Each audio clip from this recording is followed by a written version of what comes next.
ఈ పాపను ఎవరైనా చూసారమ్మా? లేదు సార్, ఈ పాప ఎవరో మాకు తెలీదు సార్. నా పాప నాకు చెప్పకుండా ఎక్కడికి వెళ్ళదు సార్.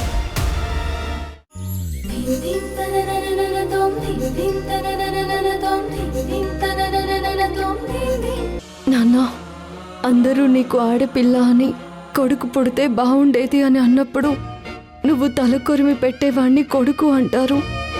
వాడు అక్కడితో ఆ బాధ్యత తీరిపోయిందనుకొని చేతులు దులిపేసుకుంటాడు. కానీ ఆ బాధని గుండె నిండా జీవితాంతం మోస్తూ ప్రతి సంవత్సరం ఆ రోజు 4 మెతుకులు అందరికీ పెట్టేదే కూతురు అనేవాడివి.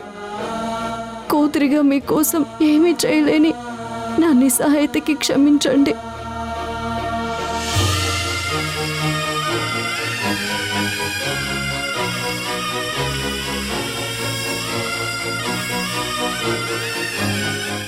అమ్మా.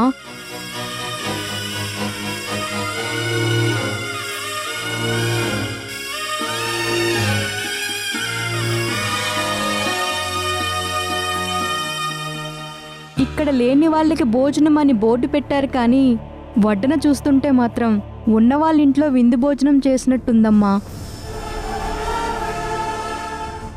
కడుపు నిండిపోతే మాటలు వస్తాయంటారు, కానీ మీ భోజనం తింటే కన్నీళ్ళు వస్తున్నాయమ్మా.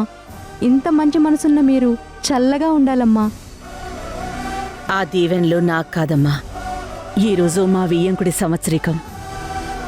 ఆయనంటే నా కోడలికి ప్రాణం. ఆయన ప్రేమే ఈరోజు మిమ్మల్ని ఇలా తృప్తిగా పంపేలా చేస్తున్నాయి. ఇవి కేవలం వడ్డించే చేతులు మాత్రమే. ఆ వెనకున్న మనసు నా కోడల్ది. ఆ పుణ్యం తనకి, శాంతి ఆయనకి కలిగేలా దీవించండమ్మా. అలాగేనమ్మా. అమ్మా నమస్కారం అమ్మా. అత్తమ్మ, మీకు నా మీద కోపం వచ్చిందేమో అనుకున్నాను, కానీ నా బాధ్యతను మీరు నెరవేరుస్తున్నారా?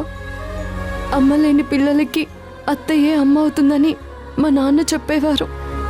అది ఈ రోజే కళ్ళారా చూస్తున్నాను.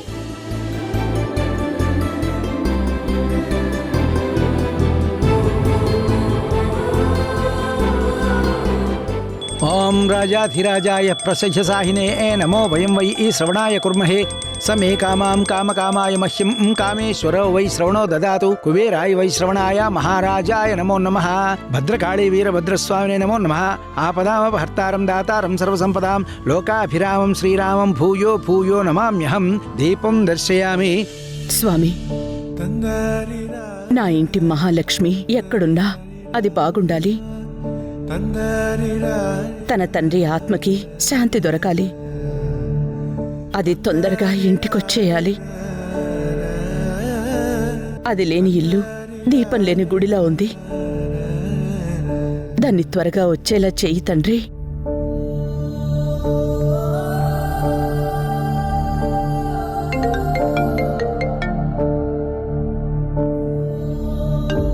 ధ్రువ చేస్తున్నాడు.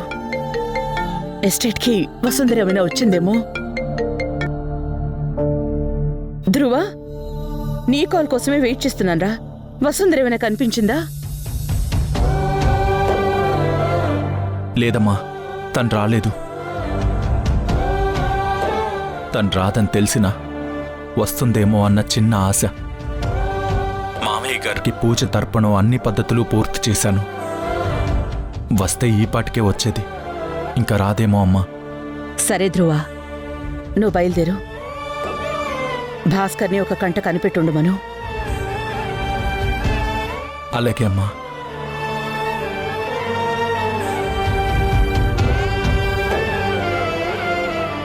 భార్య కష్టంలో ఉంటే తోడుండడం భర్త ధర్మం ధ్రువ సార్.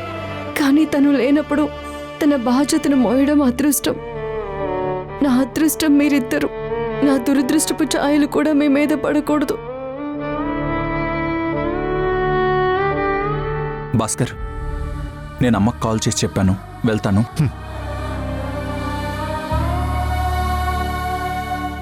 ఓం శ్రీమన్ మహాగణాధిపతయే నమః భద్రకాళీ వీరభద్రస్వామినే నమో నమః